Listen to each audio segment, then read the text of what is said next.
And if I scroll up to the top of the Properties window, we'll see that we have categorized the various properties of the form. You can look at these properties categorized as they are here. Frankly, I find it easier, instead of trying to remember all these different categories and what goes where, to simply view these properties in alphabetical order. And if you're like me and you find that easier, you can click on this alphabetic button at the top of the Properties window. And now we're looking at the same set of properties. They're just organized alphabetically. And if I scroll up to the top now, you'll notice that the name property, even though name starts with N, was automatically bumped up very close to the top because parentheses were put in surrounding it. But this property is actually called name. It's not parenthesis name. It's just, the designers here of Visual Studio thought it would be easier for us to find this very commonly used property if they put it in parentheses and put it at the top. There are a couple of other sets of properties here that are also moved to the top, and these are ones that you'll be looking at in separate sections of this presentation. So let's go ahead and change the name. You'll notice that even though we changed the file to myformfile.vb, we haven't changed the name of the form object itself. We'll change that as well, and we're going to change the name of this form to FRM Hello. FRM Hello is the name of the object. It's actually going to become the name of a class, which you'll see when we look at the code. So now, nothing has changed here in the Solution Explorer because the file name hasn't changed. But the name of the form, when we refer to it in code, has changed to FRM Hello. But you'll notice that back over in the designer, it still says Form 1 up in the title bar of the form. And that's a separate property altogether. This caption in the title bar is set using a property called text. So I'll come back to the Properties window. We'll scroll down to the T's. And you'll see here that the text property is still reading Form 1. I'm going to change this to Hello. So now, when I click away, the caption on our form has changed to read Hello. So we changed three different things. We changed the name of the file, which we see in the Solution Explorer. We changed the name of the form object, which we saw when we clicked on the form and looked at the name property. And we also changed the text property, which adjusts the caption on this form.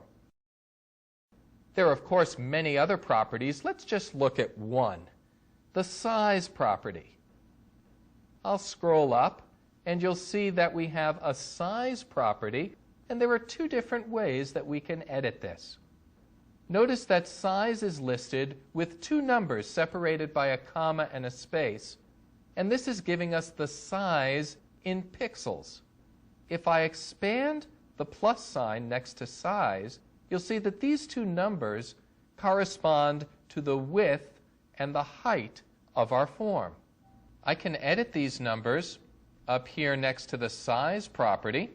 So I'll select this 300 and type in 250, and select this 300 and type in 250.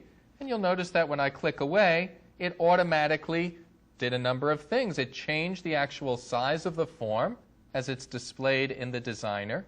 It also automatically changed the width and height properties here for me. And there's one other subtle change that occurred, and that is that all of these 250 numbers are now bold, whereas the original values of 300 were not bold. What happens here in the property window is that the default values for the various properties are not in bold type. Only when you change a value from its default does it show up in bold, which makes it very easy for you to find the properties that have been adjusted from their default values. Now we can also edit these individually, so I could change, for example, the width back to 300 if I needed to. And in fact, this is a property that can also be adjusted by working visually or graphically in the designer itself. So you've probably noticed that the form has these various little boxes around it. There are 3 on this side and 3 across the top and so on.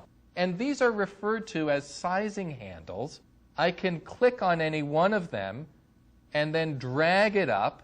And so here I'm visually adjusting the height to where I want it. And when I let go, the height will automatically be adjusted over in the property window for both the height property and for the height portion of the size property that we see here.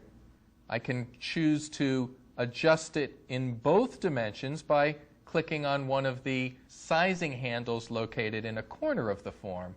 And then I have this sort of diagonal capability of resizing the form. Okay, so now we've got our form named the way we want. We've sized it to what we want. We've changed the caption of the form.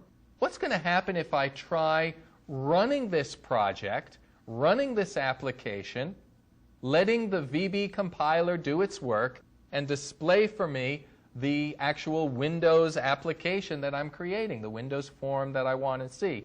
Well, I'll prepare you right now that what's going to happen is we're going to get an error. Let's see it happen, and then I'll show you how we can fix that error.